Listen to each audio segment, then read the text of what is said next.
Saudara, Anda kembali di Rumah Pemilu, hanya di TV Independen Terpercaya. Kita lanjutkan sejumlah informasi sebelum nanti kita akan berbincang di program Rumah Pemilu. Yang pertama, ini terkait dengan Presiden Jokowi yang menjawab tudingan terkait dengan upaya politik dinasti pada Pilpres 2024.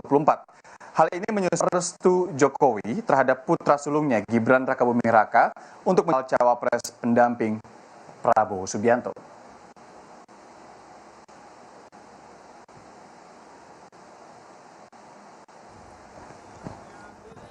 Selamat pagi Pak Jokowi. Itu kan masyarakat yang menilai,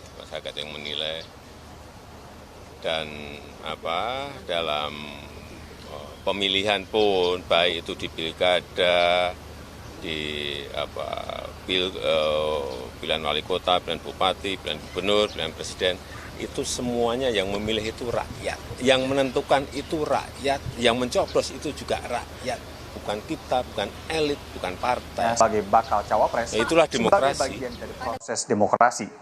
Karena masalah keterpilihan sepenuhnya ada di tangan rakyat.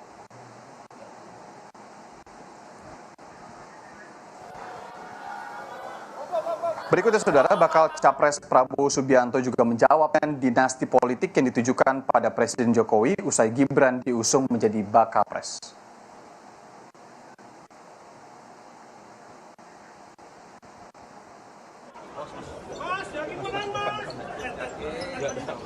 Oh, dinasti, semua dinasti, Bung. Semua dinasti, ya kan? Kita jangan cari yang negatif lah. Cari yang positif, ya. Orang ingin berbakti. Apa salahnya? Ya kan? Saya juga dinasti. Saya anaknya Sumitro, cucunya Margono, Joyosumo. Saya paman saya gugur untuk Republik Indonesia. Kita dinasti merah putih, kita dinasti patriot, kita dinasti yang ingin mengabdi untuk rakyat. Kalau dinastinya Pak Jokowi ingin berbakti untuk rakyat, kenapa? Salahnya apa? Jadi berpikir yang baiklah, berpikir positif, ya. Di Pilpres tahun 2024 sebagai bentuk politik dinasti. Survei ini dilakukan dengan pengumpulan pendapat melalui telepon pada 16 hingga 18 Oktober 2023. Banyak 512 responden dari 34 provinsi yang diwawancara. Ketika ditanya apakah terpilihnya Gibran untuk melaju ke Pilpres sebagai bentuk politik dinasti, sebanyak 60,7% respon menyatakan iya. Sementara 24,7% lainnya menyatakan bukan bentuk politik dinasti dan 14,6% respon menyatakan tidak tahu.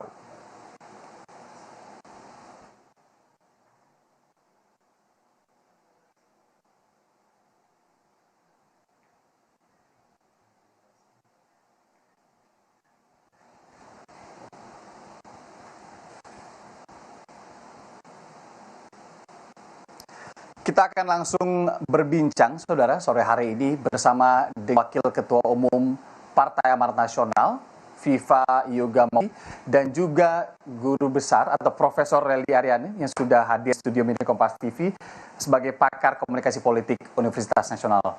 Bu Lely, selamat sore, Prof. Lely, selamat sore, selamat datang di studio Mini Kompas TV yang kita siarkan langsung PU. Kita langsung coba untuk sapa juga Pak Yoga, selamat sore. Selamat sore, Mas. Oke. Prof. Lely. Sore, Mas Yoga. Profesornya ya.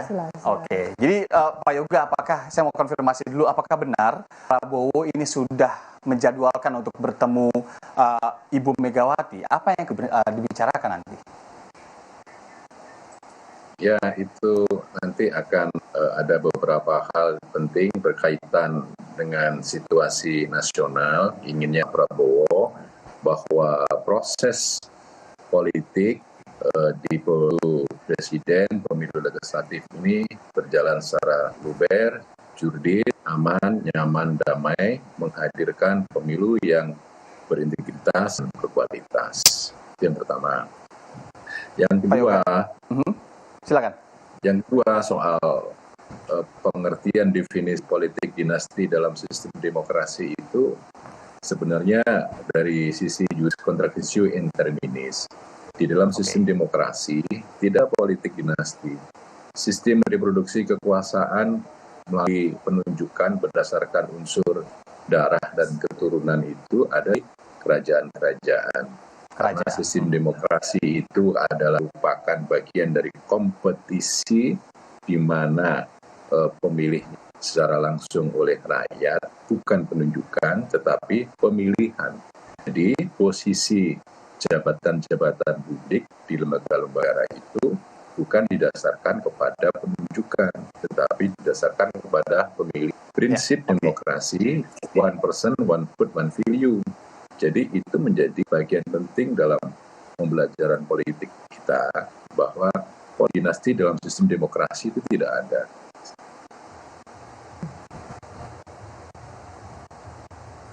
Pak Yoga, oke. Tadi kami cukup menangkap sebenarnya apa yang disampaikan Pak Yoga, karena tadi juga disebutkan bahwa DIN lebih lekat dengan kerajaan, sementara di sini one man one vote lah istilahnya ya, Prof. Lely. Konsep politik dinasti itu menjadi gugur dengan segala konteks yang harus kita padatkan dalam pembicaraan.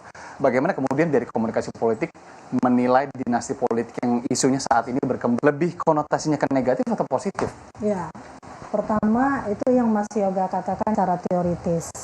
Teoritisnya memang yang dinamakan politik dinasti itu kan kekuasaan itu diwariskan secara langsung. Misalnya Yanda adalah raja, maka nanti akan jadi raja.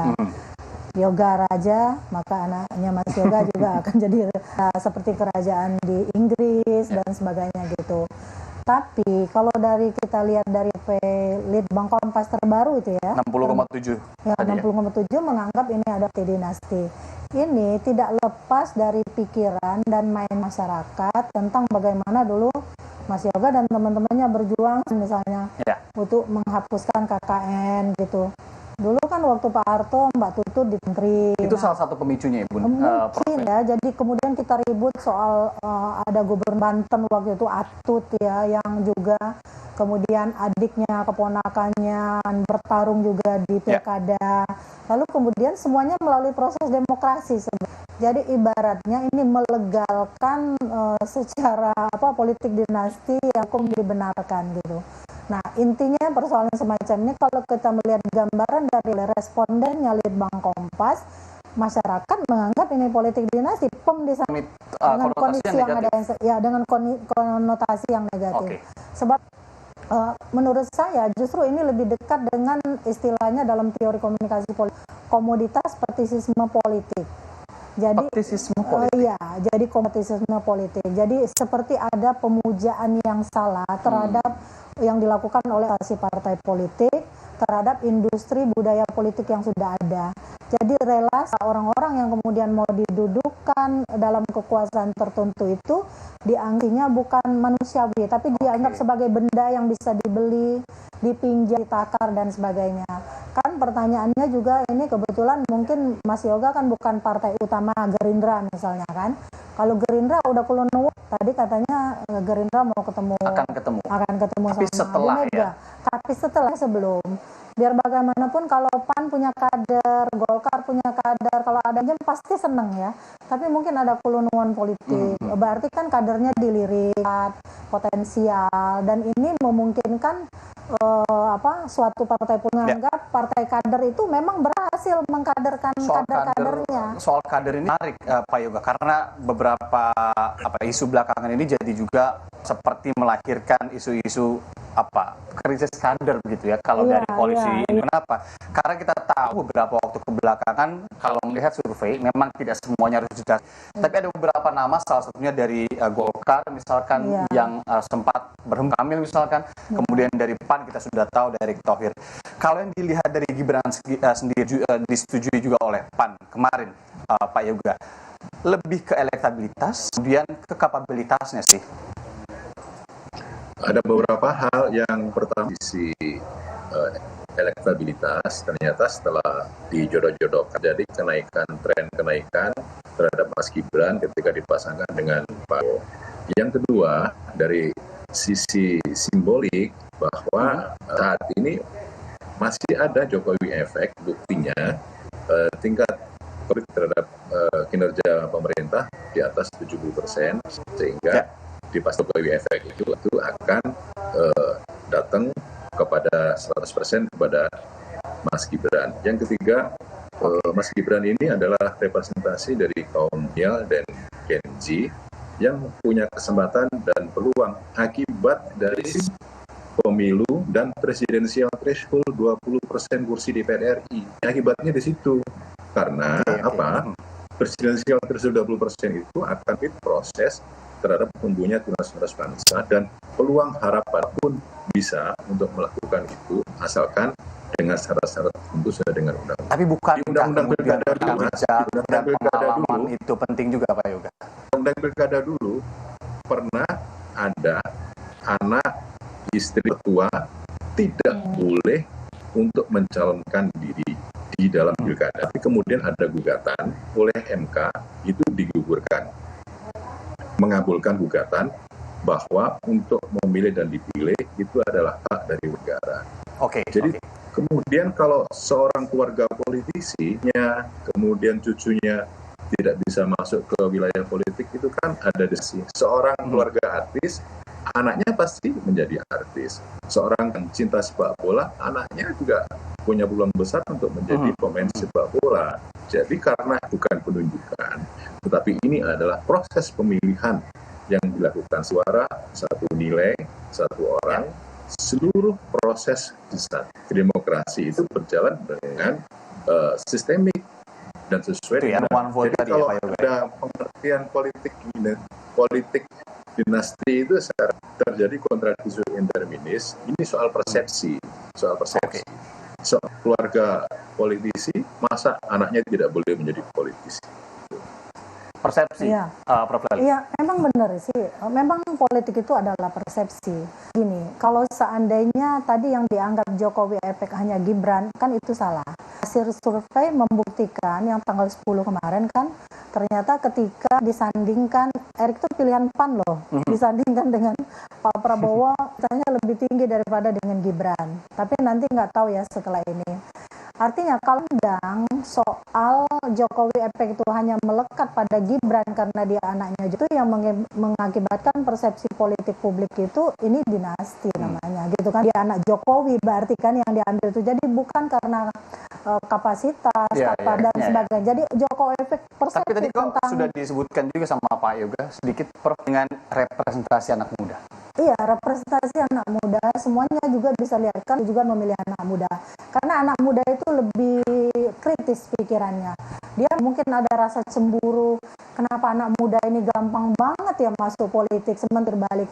Mas Yoga ini saya tahu banget loh, berdarah-darah loh membangun partai. Mungkin dia kader potensial, tapi karena dia tidak punya relasi patron klien dengan sumber kekuasaan, kali namanya nggak disebut. Padahal saya tahu, sepak terjangnya saya tahu. Saya sama Mas Yoga ya. Jadi artinya apapun yang dipikirkan oleh para pegawai ini bukan politik dinasti. Hasil survei mengatakan masyarakat menganggap politik dinasti. Di sini politik dinasti itu dianggap dalam persepsi publik. 27% bukan angka yang kecil. Sementara hanya berapa persen tadi yang tidak tahu? Nggak nyampe ya, kayaknya nggak nyampe, dari 17 kalau nggak salah. Artinya sebatas itulah publik apa itu politik dinasti. Ini tidak salah 14,6%. juga. Ya, tidak salah juga tentu bagi mereka yang ingin maju, kan maju itu ingin menang.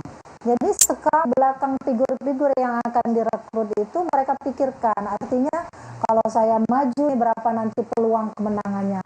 Meskipun nanti yang menang cuma satu pasang kan, artinya itu. Tapi biarkanlah partai pengusung untuk mengatakan ini bukan politik dinasti, masyarakat tetap berdiri opsinya sebagai politik dinasti. Karena realisasinya itu yang dianggap oleh masyarakat. Persepsi ya. Nanti lagi lebih lanjut dengan Pak Viva Yoga Mauladi dan juga Prof. Leli Aryani, masih di Rumah Pemilu, Saudara. Masih bersama kami di Rumah Pemilu, Saudara. Akan melanjutkan perbincangan di Rumah Pemilu ini bersama dengan Profesor Leli Aryani, politik UNAS, dan juga melalui sambungan virtual ada Pak Viva Yoga Mauladi, Wakil Partai Amanat Nasional. Pak Yoga, jadi bagaimana upaya maksimal yang akan dilakukan Koalisi Indonesia Maju termasuk PAN yang sudah untuk menggaungkan narasi bahwa pemilihan Gibran ini oleh Pak Prabowo aklamasi bukan sebagai hanya bentuk pemilihan elektabilitasnya, tapi juga hanya Jokowi efeknya begitu? Ya, ini majunya Mas Gibran, tidak ada konstitusi, tidak ada undang-undang yang dilanggar. Publik tentang definisi dan arti dari politik dinasti itu memang harus diluruskan karena dalam sistem demokrasi yang bukan proses pemilihan secara langsung oleh rakyat, bukan penunjukan, itu politik dinasti. Itu adalah sistem elektoral di mana proses untuk kompetisi di jabatan-jabatan publik dalam lembaga negara diarahkan berdasarkan kepada proses bukan penunjukan. Nah, yang kedua, kenapa kita memilih Mas, karena itu adalah solusi yang terbaik dan menjadi jalan yang dari seluruh partai-partai politik anggota koalisi Indonesia Maju yang sebenarnya masing-masing partai politik mengajukan nama-nama calon wakil presiden dan itu jatuh kepada Mas Gibran, anak muda, Mas Wali yang punya kesempatan untuk itu. Jadi akan melakukan kompetisi secara sehat di Pilpres 2024. Kita arahkan bahwa kompetisi ini adalah pertarungan ide, pertarungan gagasan.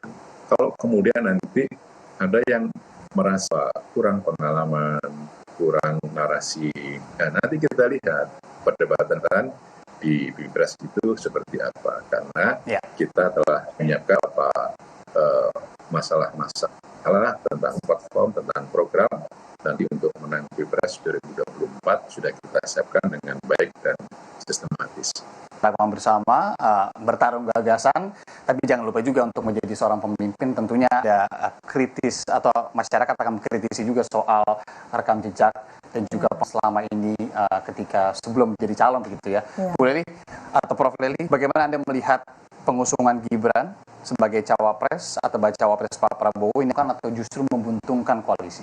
Membuntungkan. Iya sih, memang di Pak Jokowi terutama ya.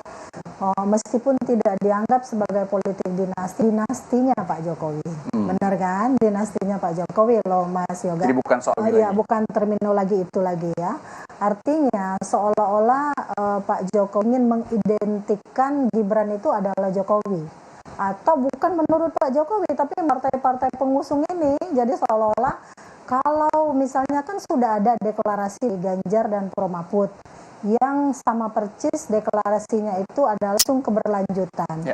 Artinya tanpa Gibran pun ada orang lain yang bisa melayani Pak Jokowi. Apalagi itu diusung oleh partai yang sebelumnya mengusung Pak Jokowi. Nah, dinamika yang dilihat oleh masyarakat, saya baca nih, saya kebetulan punya 8 grup media sosial, 58 grup loh.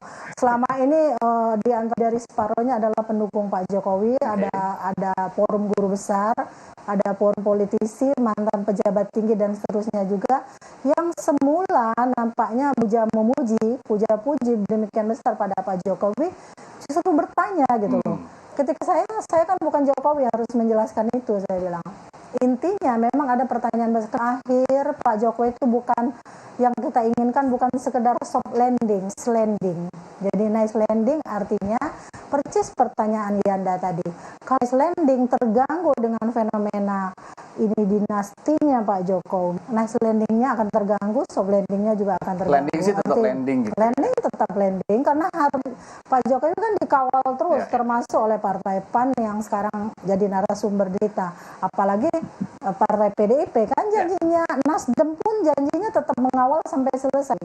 Nah, tapi dinamika yang berkembang pasca misalnya orang jadi untuk mengakomodasi anak muda semata, tapi mengakomodasi Pak Jokowi. Itu ada di perbincangan-perbincangan. Banyak banget di media sosial. Jadi sampai saya selama ini. Artinya perbincangan yang saya coba luruskan untuk mencoba pun akhirnya saya juga nggak ketemu nih pakai teori apa ya untuk menjelaskan kepada publik. Apakah ya. Isu Karena, MK di situ? Iya, Jadi terlalu Mahkamah Keluarga katanya.